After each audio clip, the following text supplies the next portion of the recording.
It's now live, the Bento Bureau. Itadakimasu!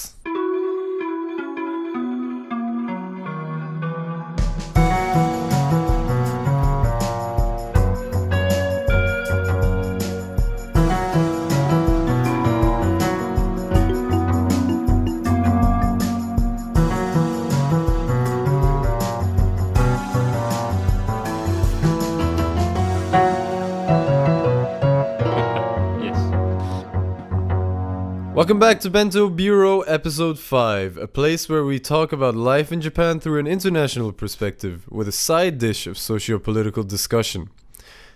Now, there are many questions that come to mind when thinking about Japan's population. The advancement of technology and communication has been rudimentary in becoming familiarizing ourselves with other cultural backgrounds around the world. The internet itself can be credited for a massive portion of that. As a result, the process of globalization is clearly undergoing throughout many parts of the globe. In contrast, Japan continues to be an exponentially homogeneous society, in that a mere 1% of the population is made up by us, the foreigners. Having lived in the UK and the Middle East, I can say I've never seen such a uniform society in all my travels. I've been to a lot of countries. How does such a homogeneous society like Japan deal with the rise of globalization? Prime Minister Abe, in fact, recently pledged to increase the number of migrant workers, as he admitted that Japan needs migrant workers for lack of jobs where Japanese do not want to take those jobs. And also in anticipation for the Olympics of 2020. I think we can all agree, as foreigners who study in English with other fellow foreigners, assimilation doesn't come naturally in this setting, and you really need to go out of your way to interact with Japanese students. So today, we're going to be talking about our research findings, basing off of more than 60 interviews, I'd say, focusing on the level of interaction between foreign university students and Japanese students. Now, please keep in mind that there are limitations to these findings, in that they were conducted on one university campus. With that being said, the reliability of these findings can possibly be an overgeneralization of the big picture. However, I think it is very likely that it reflects the bigger picture because of the fact that the foreign population in Japan is so small, and you often see similar opinions expressed on social media and the likes. So based on our research, we ended up getting the same sort of answers from a majority of the interviewees, to the point where we were enlightened to a clear, broad pattern on their impressions on the interaction between these two classes, or lack thereof. What is it that hinders deeper interaction between foreign and Japanese students in a university? Is it something as simple as the language barrier? I'll pass it on to my team of Bastion from Germany, Yay, hello. Ichi from Thailand, Hello again, everyone. and finally Jess from Guam. Good evening. What do you guys think? Is it something as simple as the language barrier that prevents deeper interaction between these two classes of students? Personally, I agree that language does play a key role when it comes to interaction, because think about it, have you tried speaking to someone who doesn't know English? And if you have, how long can you keep a conversation with that person? Not very long. Exactly. If you guys can't keep the conversation going, then there's not really much point in having to keep communicating, right? So I think maybe it's the same for the Japanese language. Maybe it's because some foreigners, they don't really have the skills of language to keep a interesting conversation for the Japanese person. Maybe they just don't seem interested in having to keep interacting with them. I just think that they're very scared of speaking to foreigners in general. So let's say there is a language barrier. From my point of view, there is. The foreigner who can't speak very well Japanese, except a few, and Japanese who can't speak very well English, and Well, when they come together, they can communicate, sometimes in both languages, so it somehow works out. But the problem is, of course, since the Japanese are generally very shy and not very outgoing, and as well, of course, when you learn a new language, it is very difficult to accumulate in that language. You get nervous. The language itself and the conversation gets chubby, and then of course it becomes kind of awkward. So speaking the language fluently can definitely be an important point in communicating with somebody. Wait, you mentioned that you said Japanese people are shy and not very outgoing. That seems like a very strong stereotype, don't you think? Yeah, that's a very strong stereotype, but Yeah. I found out over my interviews as well. Making friends as well is very difficult for Japanese people when they're with Japanese. So the reason for that is, and that's just what basically my interviewees said, they said that the Japanese are very shy and then don't know how to communicate with the other Japanese as well, except if they are in a club, they're kind of like more forced to communicate, or in a, let's say in a, I don't know, in a certain situation where you're like in a group, for example, and then they open up and they start a conversation, they talk with each other. But in general, even for a Japanese person, it's very difficult to make friends with each other. So, in order for the Japanese to communicate with the foreigners, are you suggesting that they need to have some unique personality or some unique perks on them? Me personally, I would say that they don't need a unique personality to communicate. Of course, when you're outgoing and you're very active, I mean, there are a lot of active and outgoing Japanese people out there, so they probably have it easier to communicate. However, I think it is very important to be in a club or in a social group to actually make friends in Japan, in a university like TIU. I guess that is very an important point. So, if the foreigners join the club, would they be able to integrate into Japanese society, or would they be rejected? So, what is your finding, Bastion? That's a very good question. I like that question. Yes, normally you would think, okay, when they would go in the club, they would be able to communicate with the Japanese students.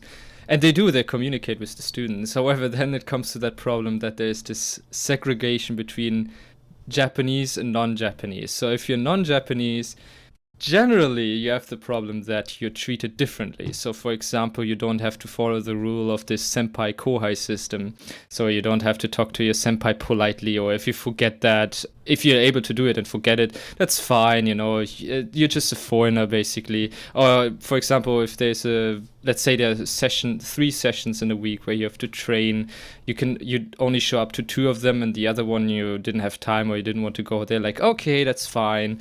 I mean, you're a foreigner, you're not Japanese, you don't have to understand that. Or you probably understand it differently. Then there's this difference, and that's another thing a lot of foreigners on the other hand don't like, and that's why they feel actually that there's a bigger distance in between Japanese students and themselves. So yeah, it's a good question. They are able to communicate with the Japanese more, maybe because they're forced to, but if they really make friends in the end, that's another question, I would say. Well, it's funny that you mentioned Japanese clubs, or in Japanese bukatsu, because first of all, you should perhaps make it more distinct on the firm differences between Japanese clubs and clubs that, I'm sure clubs vary all over the world, but Japanese clubs are so distinct in that they're way more serious in their practices, and I think the aims and the goals of each club in Japan are very, very much more serious than any other country. Like, they have a firm goal for the future, a short term and long term. I think other clubs that I've joined in the past in other countries all have short term goals in mind, with no long term of vast improvements and dedication. And so in Japan, I've joined the club Bukatsu, and in my experience, and based off of the interviewees that I've had conversations with who've also had experience in clubs, that's another issue, in that they joined expecting to be able to make friends, but the nature of the Japanese clubs is that the social aspect relies heavily on group meetings, in that they want to join together in something called the nomikai, which is a drinking party. And obviously, for many people, such as myself, that is something that I am limited to, and I cannot partake in such an event, as I cannot consume alcohol in accordance to my beliefs. So that's definitely an issue. And despite whether you have those beliefs or not, some people just don't want to drink. And the whole idea is that going to this nomikai is more important than not drinking. You can go there and not drink, but the fact that you have to go there, the fact is that you have to go there, it just shows that you're with the team. And that's based off of the interviews I've had with Japanese people and things they've told me. They say what really matters is that you show up to those sort of events, and that leaves you with limited options if you don't want to join such an event. And of course, clubs in Japan tend to be very intensive and take a lot of time. You have to dedicate a lot of your time throughout the week, depending on the club you go to. Especially sports clubs that require you to go even during weekends at times, all day. Sometimes night practices. We knew a friend that was in a dance club, and she had to go to all night practices before big shows. It sounds overwhelming for someone who's never had to go through such a rigorous, intensive club, such as me. So, yeah, I mean... Well, actually, when one of the interviewees that I've talked to, she mentioned that she has more friends in her part-time job than she does in TIU, the Japanese friends. On campus, she talks more to foreign students than she does with the Japanese people. She said that in TIU there just doesn't seem to be any opportunities for foreign students and Japanese students to interact with one another, which I find very strange, because we have the English Plaza, which both foreign students and Japanese students frequent quite often, don't they? What exactly is the purpose of the English Plaza, now that you bring it up? Yes. What is the goal of the E-Plaza? That's a certain issue that comes into mind here. Well, all three of you guys used to work there, correct? Well, I did the exact research on this topic. I want to study how the English Plaza and the Japanese Plaza help or not help in improving the interaction between the Japanese and foreign students. So back to the question. So the purpose of the English Plaza is part of the program to help internationalize TIU, but it's a place where Japanese students come to learn English. So it's limited to only the English prospect. Is in a way it's more like to Americanize TIU. Mm-hmm. Yeah. But can you describe the limitations of such a plaza? Well, first of all, because it is English Plaza, so you can only use English, and not all Japanese students are going to be proficient in this language. So you have a language barrier, which is basically the biggest obstacle in impeding the interaction between the Japanese and foreign students. So in my interview, one of my interviewees basically mentioned her Japanese friends who were thinking about coming to. So they were having a meeting in English Plaza, but her friend is a Japanese and she cannot speak English, and she become very shocked and terrified when she realized that she has to come to English Plaza to the meeting because she cannot speak English. So there is the first like a threshold that prevents so many Japanese students from coming to English Plaza in the first place. And for the one who do come to English Plaza, they have limited English ability, and because of the rule that you can only speak English, so those students can only have like a basic conversation, so they can make friends with a foreigner, but they cannot develop the relationship deeper than that unless they left the English Plaza and continue to use other language like Japanese. Well, not trying to criticize the E-Plaza or anything, but do you think this English-only rule is actually, I don't know, hindering foreign students and Japanese students from creating closer bonds? Well, we also have to think about the important goal of the English Plaza in the first place. So for you, for the listener who don't know, back in the day we only have English Plaza. We do not have the Japanese Plaza. So English Plaza is built originally to help the Japanese student learn English. But then as the TAU internationalized and we have more students from around the world coming to join the E-Track program, the English Plaza become, well, my interviewees describe it as like a hangout place for the foreigners. So the foreign students come together, hang out in this place, and get to make friends, which the vast majority are foreigners making friends with foreigners. The Japanese are rare case, and the one who do make friends and become close friends with the foreigners are the one that have higher level English skill. Well, but why don't they go to the Japanese Plaza instead? I mean, as you said, the English Plaza is very homey, very comfortable, and a lot of people go there to meet their friends. But why do you think the Japanese Plaza is, on the other hand, not working out so well for us? I can't really say because I've only been to the J Plaza only once, and I only interacted with foreign students, but we spoke in Japanese. Okay. Yeah. Well, I think it comes down to the fact that the students may not want to speak Japanese. First of all, they're not looking to go to a place to speak a certain language. That's not what students do after their classes. They want to go somewhere just to relax and socialize or work on something or have a cup of coffee. That's what the English Plaza provides.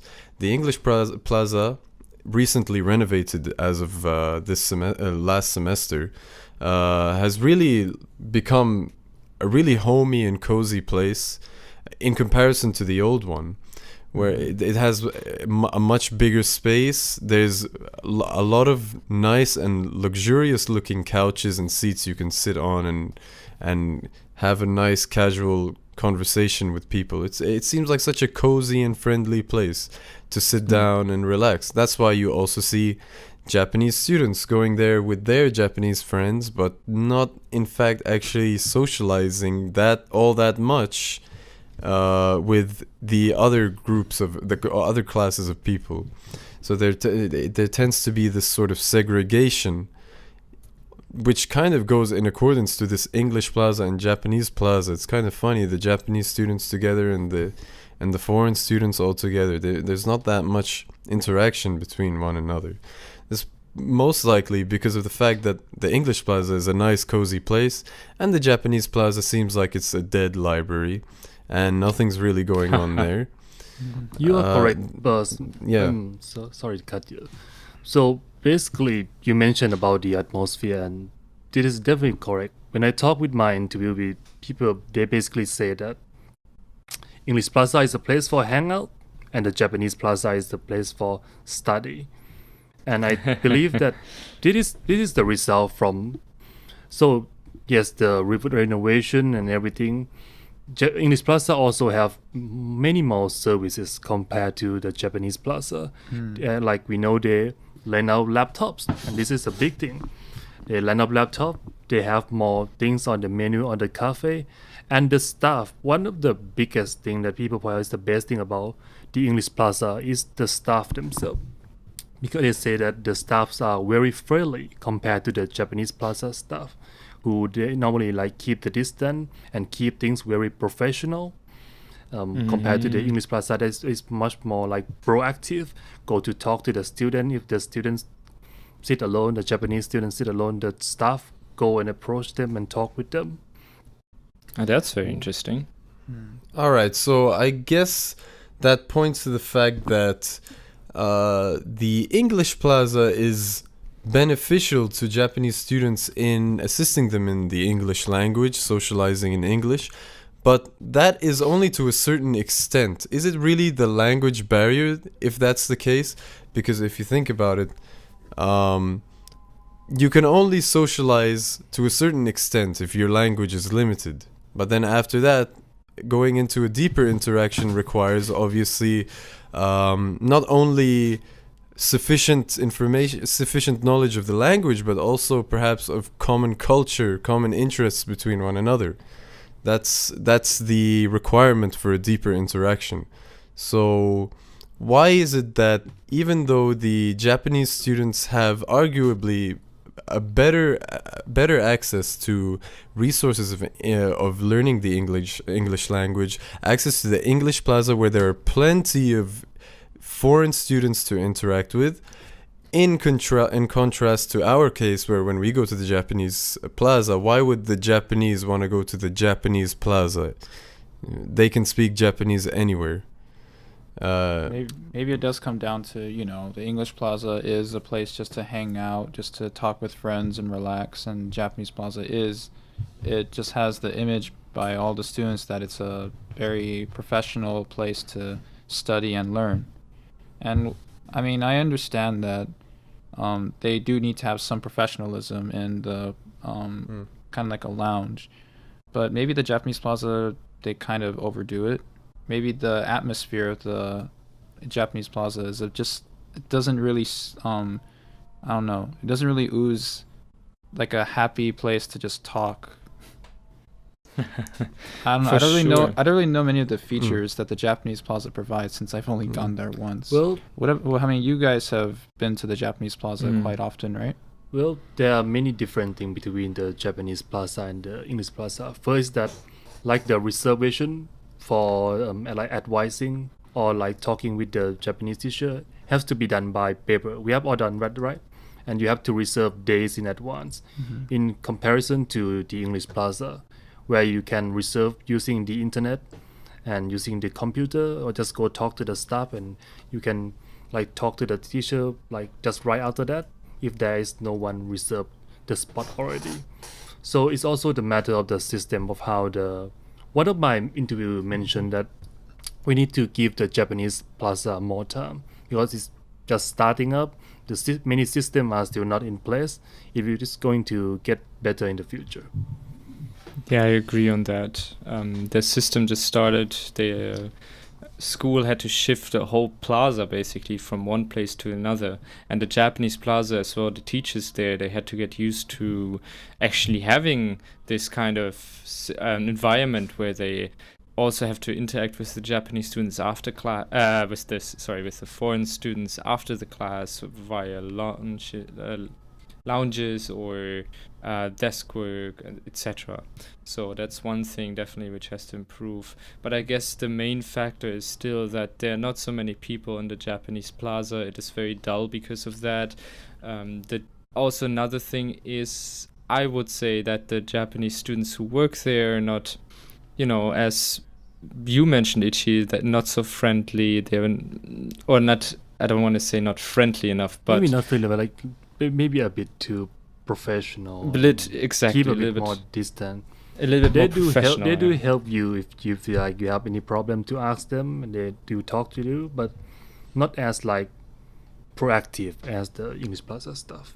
Exactly. And also, since the English Plaza is a new place, it's completely new. It's of course attracting to the people and has been attracting people since the beginning. Everybody was oh, there's something new, we have to check that out. And I guess with that kind of start, it is a wave of kind of this wave of being just flushed into the English Plaza because everybody wants to go there. And the Japanese Plaza didn't have that kind of wave, just because it wasn't really a new place. It was just the old English Plaza, and nothing new, nothing attracting. And even if you can speak Japanese, not a lot of Japanese students actually go there, because it's kind of nonsense for Japanese students to go to that place, because of course they can speak Japanese everywhere they want, as Buzz mentioned. So I guess the English Plaza is definitely a key factor for interacting with the Japanese students, because they go there as well. But why is it that the conversation stops? It's not only the language barrier, how I found out, it's also how the conversation actually goes on. And I found out over my interviews that the most conversations with the Japanese students are basically similar with each other. So, for example, it would start with, "Oh, what's your name? Where are you from?" And then it goes on with like, "Oh, Nihon ga jouzu desu ne." So your Japanese is very good. And then it kind of stops, because it just seems like the interest on both sides is not the same, just because the Japanese students, they ask the same questions over and over and over again, and you kind of, as a foreigner who has been living here for a long time, get sick of that kind of questions. And as a Japanese, I don't know why the conversation doesn't go on, but then I think the language barrier jumps in, and basically, since they are not able to ask more detailed questions, as well as that they are not able by themselves, because of their more their shyer characteristic, to ask actually more personal questions, it won't become very personally. And I guess that's one huge problem for foreign students to actually interact with the Japanese students, because we are more private and individual with each other, I would say. We ask some things, like some more detailed things. What do you think? What do you guys think about that?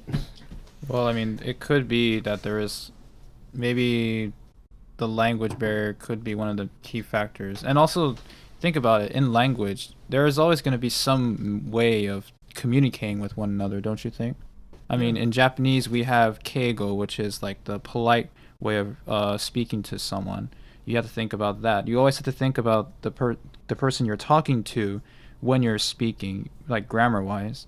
They uphold the aite no hito, like the person you're speaking to, that type of perspective to that level, which means that, of course, you have to think about the other person's feelings, like what is safe to talk about and what ways should we talk.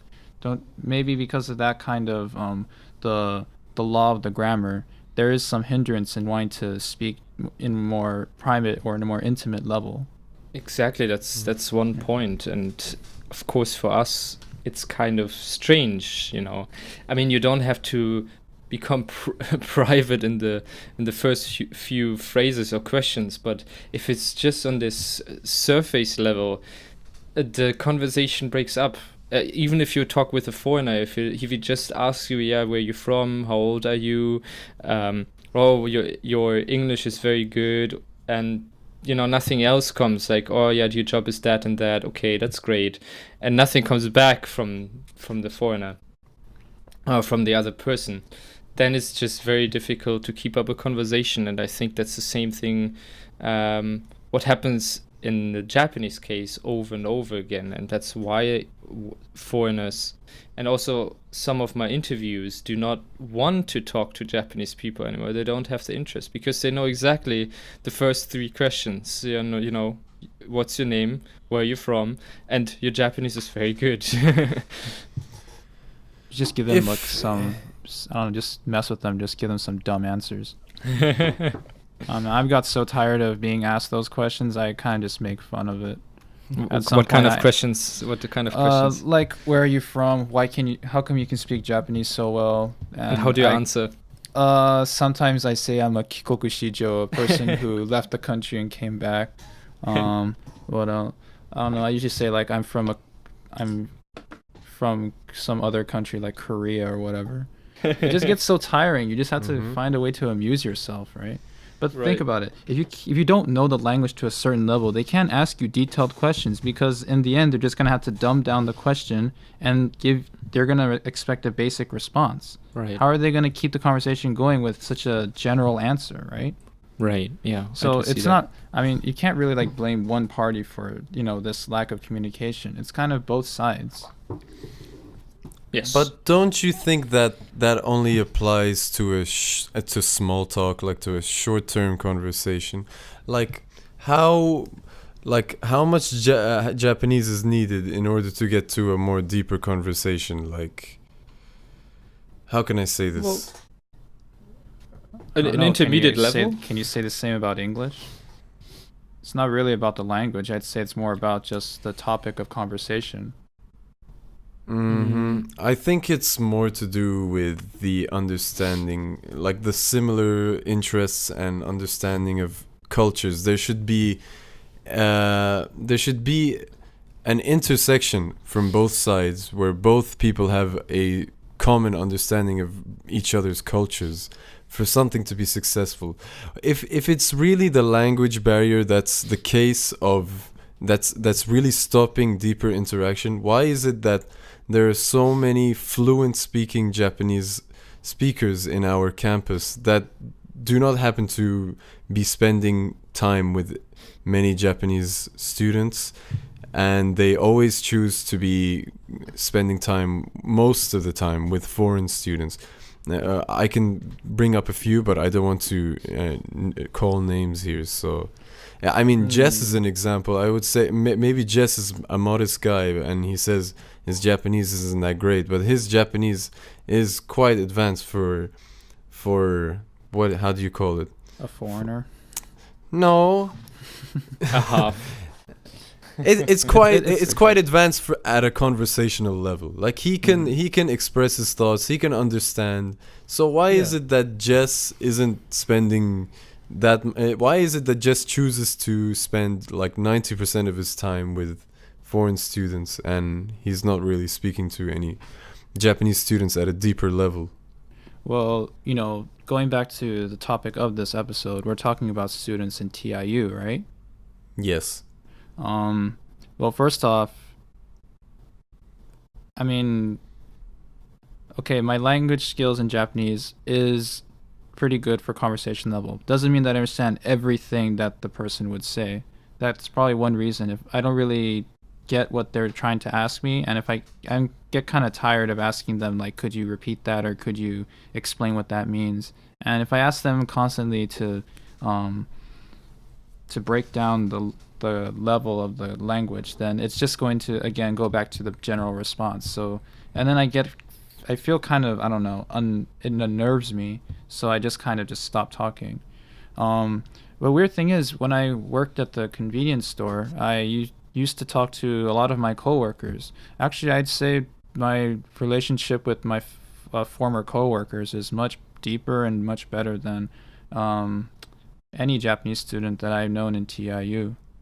And also, I'm pretty sure that the way I talk or the way I act when I'm speaking to someone is pretty non-Japanese. So I guess the Japanese person sees that as very unusual. And I'm pretty sure it takes some cognitive energy to have to keep, putting up with that while talking. And of course, it gets exhausting at a point. Right. All right. Yeah, that's your point of view. But I'd like to turn this over to Ichi, who's had experience studying in the Japanese language in Ryukyu Daigaku in Okinawa. So he studied medicine for a few years, 2 years, if I'm not mistaken. Yeah. What do you think about what Jess has just said, based off of your experience of dealing with the Japanese? Obviously, you were one of the only foreigners in that school. Well, my interaction with the Japanese are mostly in bukatsu. So, Japanese club? yeah, in Japanese club. Okay, how were the conversations? Like, did you make Japanese friends, or did you get into details, like in a deeper conversations with Japanese students, or not? What do you think? What's your impression? Well, the conversation can. Well, we have to talk a lot. I was in karate club, so we talk a lot about the upcoming tournament, like a famous karateka. The conversation is, well, my Japanese was not perfect back then, even though it's better than now, because right now I mostly just talk to the foreigners. But still, even though it's not perfect, I was able to have a lot of like meaningful conversation back then. Not sure if that answered the question or not. Well, I can answer maybe a question from my interviews data. The most of my interviews mentioned that, of course, in their part-time job, in their bunkatsu, they interact with Japanese people, and their Japanese is fluent, at least fluent on a level where you can have a normal conversation with a person. However, the problem they have is over time, they are not able to find out personal details about the other person. So they don't get deeper in the conversation. It always stays like, on this stranger level, or at least relative level. There's no level of feeling, understanding the emotions of each other or understanding the opinions of each other. It won't come to that point.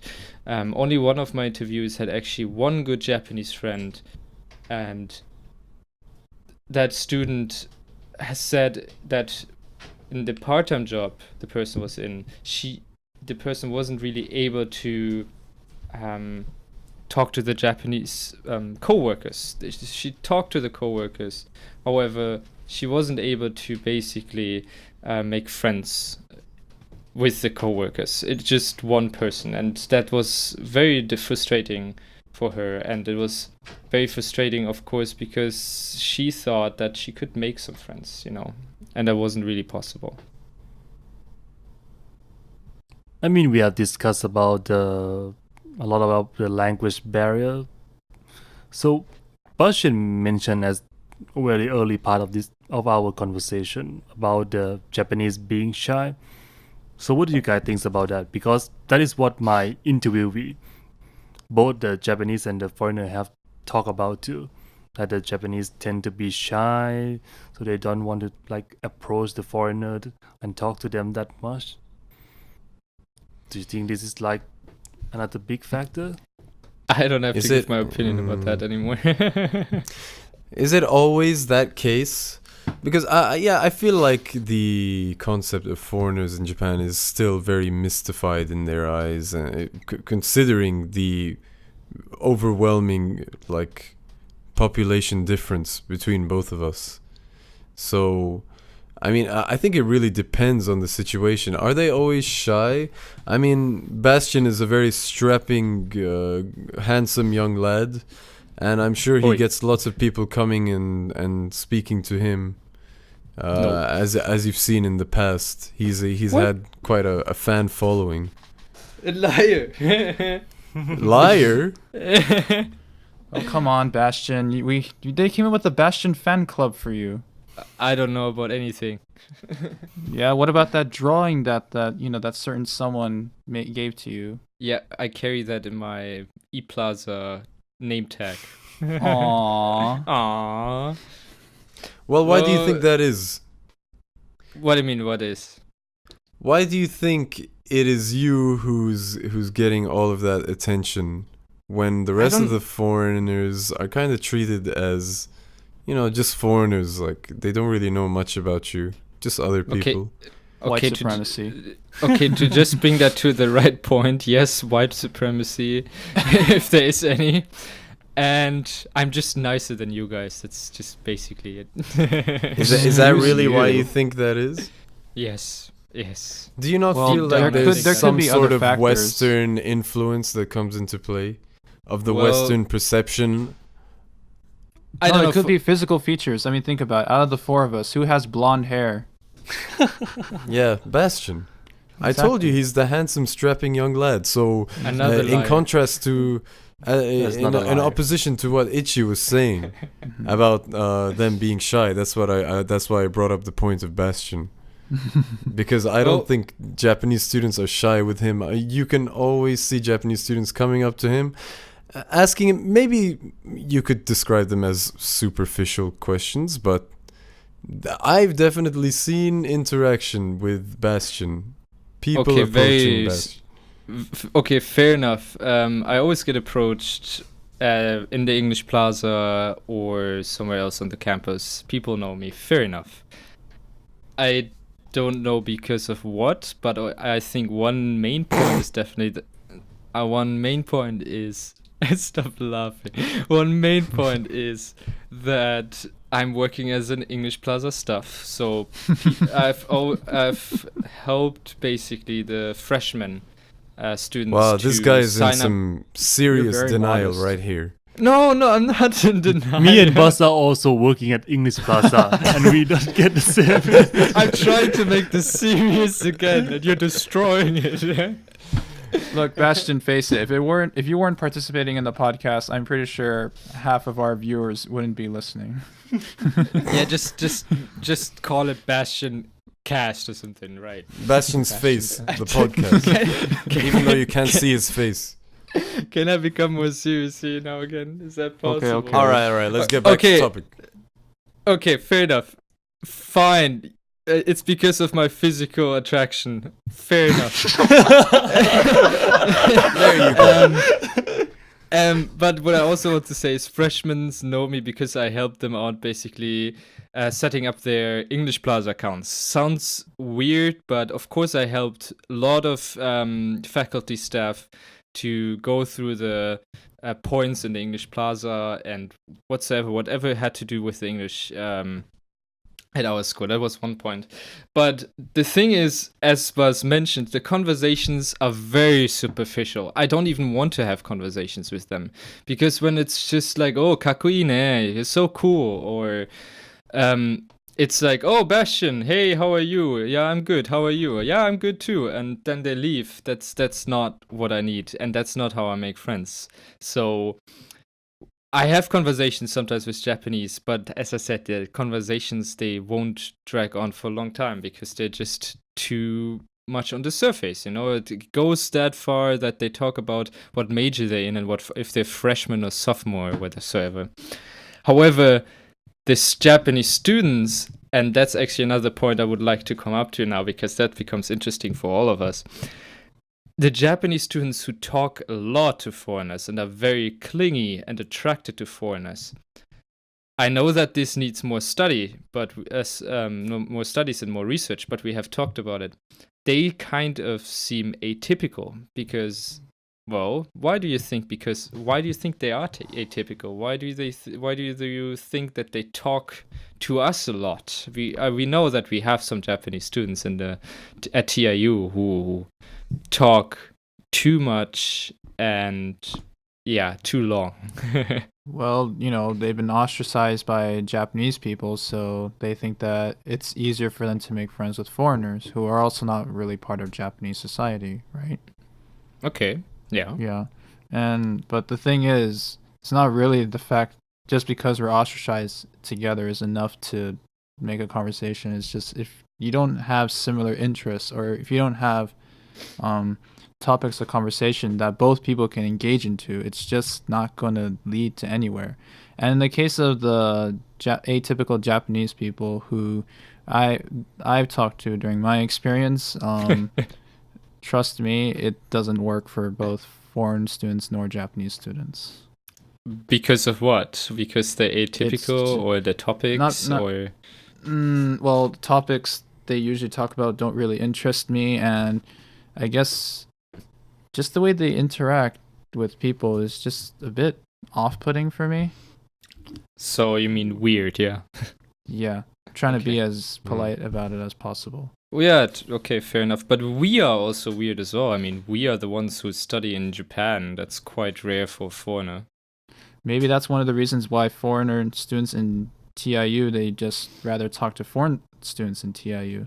because they don't really feel like they're being judged or ostracized. But at the same time, don't you think the people coming to study in Japan have an interest in Japanese culture to a certain extent and are looking to make Japanese friends and are looking to assimilate into Japanese culture and experience all of these Japanese things that they've always seen in their anime and manga and video games and documentaries and all of this stuff? But, well, okay, let me ask you guys this. Like, when you guys first came to Japan, what was your image of Japanese people? Or what were your dreams? What were your goals and your dreams when you were living in Japan? Oh, speaking Japanese fluently.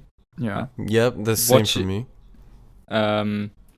Visiting all the big cities in the country, and of course, most importantly, making Japanese friends. Or at that time, because I haven't had a girlfriend, I mean, Japanese girls are pretty. Let's see. What about you, Buzz? Well, it comes down to the fact that I just didn't want to study in some of the most typical places where most of the people around me were planning on studying. The United States, United Kingdom, Canada, places like these. And I went to a trip to Japan once, and I was really convinced that I wanted to live there because it's just such a beautiful and such a unique place for so many reasons. For the people, for the environments. The environments are probably one of my favorite things about living there. Just walking out and looking at such beautiful, unique trees and plants that are unique to Japan is just a sight to behold by itself. So, well, what were you hoping to gain out of the 4 years of studying in TIU? I guess I had this appreciation for Japanese lifestyle in, like, I guess from the documentaries I've watched, even admittedly probably some of the games I've played or anime. When I used to watch anime, I had this admiration to that lifestyle of kyoryoku, all together, like all being there for each other and taking, like, I don't know, it's just looking at life as a really precious and sacred and something you should take really seriously. I like that kind of attitude when I came here and I saw just how dedicated Japanese people are. Like, even at their simple jobs in a convenience store, they treat you with the utmost respect and they always try to help you. So that's something I really admired and something that I've never seen in other countries. What about you, Ichi? What were you hoping to gain out of studying in Japan? I don't know. I just got scholarship, so I came here. Give me the money. Well, you got a scholarship for your previous university in medicine, so why did you come to TIU? I think I just love the country.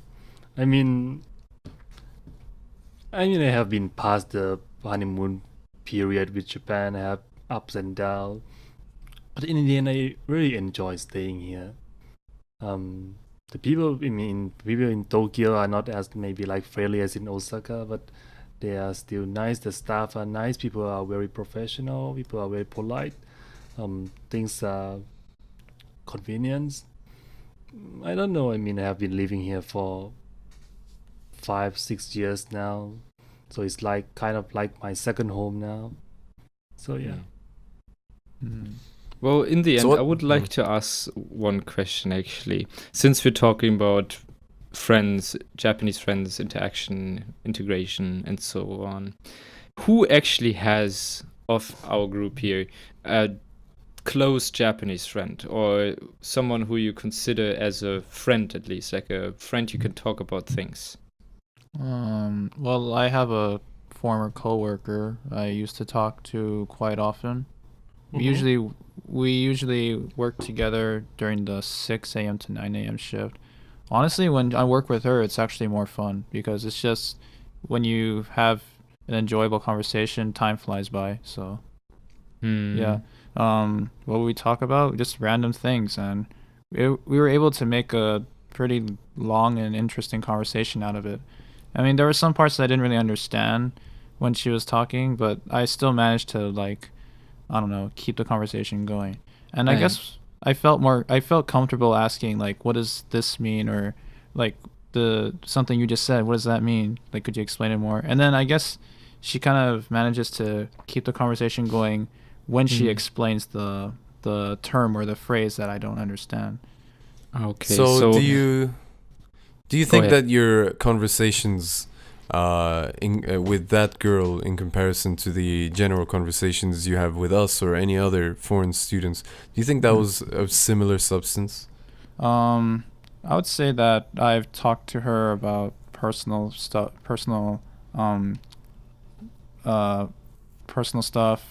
She talks to me about some personal things too. But I wouldn't say it's exactly the same level of friendship I have with foreign students, but I'd still say that she's a close friend. Why do you think that you were able to make a friendship with her? I'd say she's kind of atypical. She's not very feminine. She's quite masculine, actually. So I guess that I kind of praised her for how muscular she was and how she can kind of beat me up if I made her mad enough. Yeah. What else? She kind of talks a lot too, so it was easy for me to just get into the conversation without having to, feel so awkward or insecure. I see. Yeah. And I guess unlike some other Japanese people that I talk to, she's more open about speaking her political views or speaking about what she thinks about certain, I don't know, maybe certain topics that are not typically discussed. I see. How about you, Ichi? Do you have any close Japanese friends? Not nearly as close as the foreign friends I have had here. Ichi, I'd like to know, there was a time when we spoke about this. You described the difference in making Japanese friends with foreign friends, and you described your experiences with making friends in your previous university in a very interesting way, comparing it to layers. Can you talk more about that? Really, I talk about that? Peeling the layers, as you said. I forgot about it. Maybe he was eating a banana during that time. Well, you were saying how when you make friends with, when you have made friends with Japanese people, it's sort of like you have to peel the layers off of them in order to discover how the true person really is. That kind of makes sense. Yeah. Tick-tock. Oh, you forgot. I guess Well, it's just completely off topic in this. Well, Buzz, you've been in a club. I mean, even if it wasn't that for such a long time, I mean, did you make a friend in the club? Any friends? It felt like I was on the way. Felt like some of the people were quite friendly with me. Yeah.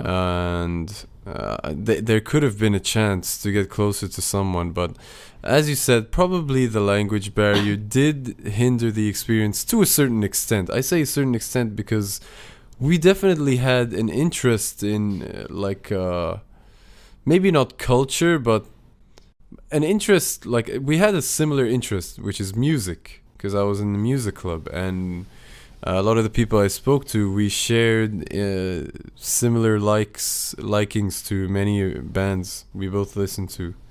But the problem is that, I don't know, maybe it was my fault, maybe I didn't try hard enough, but it just felt like they kind of just, like, I was with 2 or 3 other foreign students, so felt like they were just okay going and speaking to the rest of their group, and they didn't really pay much attention to us, besides just allowing us to borrow the room for practice and such, and inviting us to a drinking party, a nomikai, which I can't attend. So I'm really convinced, and based on the interviews I've had with people with similar opinions, I really feel like the nomikai is a huge obstacle in that progression of a friendship with many of the people in your bukatsu. I'm sure Ichi also has the same experience, and he would have the same opinion as He once told me Oh, about I his remember opinions. that. Yeah. Yeah, So Yeah, so basically you have to attend nomikai. You do not have to drink alcohol. Back when I was in Ryudai, many of the when we go to nomikai like in Izakaya, we drive there. So some people cannot drink because they have to drive. But even then, they are part of the nomikai. You just go there. It's fine if you just drink like ice oolong tea, as long as you are in that place. You talk with the people. People after they drink, they like it's a ice breaking process. So you talk more. Even the shy one will get to talk more and talk to like their senpai. So it's just like a very important environment where you can get to know your senpai better, get to know your friends better, become part of the group. Whether it's nomikai, just a regularly arranged nomikai, or the nomikai, let's say after when you go to like a tournament, it's an nomikai after the tournament. So yeah, it's very important. You just have to go there. Like Buzz says before, it's about it's not about drinking and being drunk. It's about enjoying the atmosphere. But in order to go to usually nomikais, they're in izakayas or Japanese bars, right? Yeah. And don't you pay for the nomi hodai, which is like you drink endlessly for 90 minutes or 2 hours? Yes, you have to pay. How much is that usually? I can't remember. I Mm. normally don't. I actually I don't drink alcohol. Mm. So It probably costs you like 2,000 to 3,000 yen at least. that's reasonable. Mm. Yeah. I find it Yeah. interesting that you have to pay for alcoholic drinks and then you don't drink them just so you Ooh. can interact with the Japanese people. Well, that's in that case that's not the club's fault. That's just because the restaurant, of course, can't separate the ones who don't have nomi hoda and the ones who have nomi hoda. You know, that's just the thing. But yeah, you mentioned a good point. I had as well 2 interviewees who had the same problem. One of the interviewers didn't want to drink and was kind of forced to drink by the Japanese peers. So that person was kind of more distant, of course. And the other person didn't want to have this kind of night out because staying in an izakaya or nomihoda, that takes a long time and it's just about drinking, you know. That person knew that it was very important, but it's very frustrating because, of course, it takes a lot of time away. Because making friends, for example, can be much easier, you know. You can just, I don't know, go to a park, sit down and talk, or watch a movie together, or, you know, do something which doesn't take a whole night away. And those night outs is kind of frustrating as well. But of course, in the Japanese culture, it is more common to stay up a whole night for karaoke or for eating or for basically going to a nomi hodai, you know. Mm. Well, Japanese people know how to party. Party hard. Well, yes, we all know the nomikai is such an integral part of Japanese social life. I mean, all the way from university bukatsu club to the corporate culture, you know. I mean, there's a term that was coined called nomication. Yeah. A playoff of nomikai. But it basically describes how Japanese people tend to open up and, as Ichi likes to say, peel the layers. But he forgot about that. But yeah, peel the layers once they've had a little alcohol in them. And yeah, I mean, I've had one of my interviews. He said something about that. Well, I'll bring all I can infer from that is you have to get drunk in order to talk to people here. Yeah, I got an interview with a person who's a very social and heavy drinker, and what he had to say about the nomikai was that he feels that as soon as you've got some alcohol in you, a lot of people are more open to talk to each other and be more, I guess, less closed off. And he thinks it's a very interesting way to meet Japanese people, because there have been many cases where the first time he met those people in the nomikai, they're very drunk, and they seem to be a lot more friendly in his eyes. They're a lot more loud, as he says, and open. But then he describes the next day as when you see them in school, and they won't even look you in the eye. And I asked him why. Why don't they even look you in the eye? And he's like, because they're sober, and they're probably they're probably ashamed of what they did the last night. So that sounds like we just bring it down to the alcohol. You know, you can only interact with Japanese people if you're drunk with them. So yeah, So I mean, keep that in based off of what he said, maybe nomikai isn't particularly the main fundamental issue here. I mean, Right, you just need alcohol in your pocket. Yeah. Even though he's just talking about general nomikais, he's not talking about a club nomikai. Maybe in a club nomikai there's a very different dynamic. Well, I'm not really a fan of nomikais. I don't really like drinking so much, so, and I don't intend on changing that anytime soon. Do you feel like you've gotten closer to any Japanese people through nomikai in the past? Me? Yes. How many nomikais have I been to? I can actually count. I can actually Like count one? them with one hand. Most of them were with foreign students. With Japanese students. The ones with the Japanese students, I wouldn't say that. I guess we were both having a good laugh, or we were all having a good laugh. It was fun. We can just kind of just make fun of anything, and we don't really have to worry about, you know, who gets hurt or what, like whose feelings get hurt or whatever. But I don't know, after I left the nomikai, I just think, yeah, no one's going to remember this. So it's just going to be all back to normal, where you need to worry about how you speak to your higher ups, or how you can speak to this person or whatever.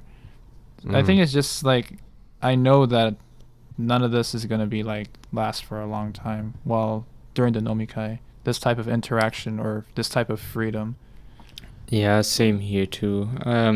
I had one or two kind of nomikai, so I went out with my coworkers in the Chinese restaurant. They're all Japanese back in Fukuoka. And during that time, we got closer. We talked about more things, and my Japanese was very limited during that time, so I couldn't talk to them a lot. But, the interaction was there, and it was much more familiar, much more homey than a normal conversation with them at the restaurant. Nevertheless, it kind of helped to get to know them a little bit more. However, I didn't end up with them being really close friends. They are important to me, and because they gave me that opportunity, but they're not, unfortunately, like real friends. And that might be because, of course, how I interacted at the restaurant, like, of course, the Japanese working atmosphere is different, but also because of my Japanese language skills. Nevertheless, if I wouldn't have attended the nomikai, I think it would have been a little bit more problematic for me to interact with them, So it kind of helps. Yeah. Nevertheless, it's still kind of sad that you need alcohol to open up to people. But isn't that the same anywhere? I mean, come on. Yeah, but the fact that you need to drink just so you can talk to people. Maybe, yeah. Yeah. I mean, it's definitely one of Japan's social issues they've got. You could argue that it's their culture, not even exclusive to Japan. I guess I've heard stories of Korea being even worse with this sort of thing. Right, the research paper we read, or the study, I mean. Rennie Moon? Yes, yeah, by Rennie Moon. She wrote a journal on the concept of nomikai, drinking parties in Korea, and they definitely seem to be on a much bigger level than in Yeah, Japan. much more extreme. Mm-hmm. Yeah. Well, if you like alcohol, then go to Korea. Yeah. Yes. Yeah, so Sounds like- we seem to be having. Yeah, it seems like we've covered quite a few issues. What would you guys say is the biggest fundamental issue in this case? I would say in your language opinion. barrier. Language barrier second. For me, it's personal interest. I'm just became not interested anymore to talk to so many Japanese people because of the conversations. What about in your findings? My findings? Oh, my Yes. findings? Yes, in my findings is language barrier. That's one big thing. That the interaction at part-time jobs, for example, is the same. It is very difficult to interact with your coworkers. You're more forced to do so. And I guess language barrier was the biggest point, but also I brought in a little bit clubs. But my topic was the interaction and integration inside and outside of the university. So I mainly talk about the things we have been talking about here in the podcast. So Mhm. yeah, those are my main findings. Yeah. So clearly we have quite our findings are really based on broad patterns of what people say, so it's nothing concrete, and clearly it should be taken with a grain of salt, obviously, because we cannot prove any of this stuff. But I think the subject is quite interesting in that we should probably open it up for discussion sometime in the future again, and bring in someone who's got a little new, little like abstract information they can bring into the mix. Should bring in sure. some more people into this conversation. Definitely, yeah. Yes. Yeah, but I think we've covered everything to a certain extent pretty well. What do you guys Time think? to wrap it up. Yep. Yeah. I'm satisfied. Me too. Well, Yeah. yeah. So Guess we'll wrap it up here. Thank you very much for sticking with us on another episode of Bento Bureau. We hope you had a very delicious lunch with us. Served with our special cuisine today, Bastien's hair. Thanks. Spaghetti. Yeah, it's a delicacy in Germany. I personally think Jess' hair is nicer. It's so wavy. Well, No comment. yes. Now, let's end this, guys, so that But people can get back to their productivity. you forgot you have to mention this is the end of the last season, isn't it? The first season, not the No. last season. I did not forget that. Yeah, it's the final episode of our first season. It's definitely been an experimental bumpy road, but we've done our best to try to get in the groove of things, and we hope you're looking forward to the second season coming up very soon. Perhaps around a month or two. We'll see how it goes. Yeah. But it's definitely going to be way more structured and way more organized, and hopefully content-wise much better. So thank you very much from the bottom of our hearts. If you've been listening to us throughout this journey, it's only the beginning, and it's only up from here on. So let's end this, guys. Thank you. ごちそうさごちそうさまでしまた。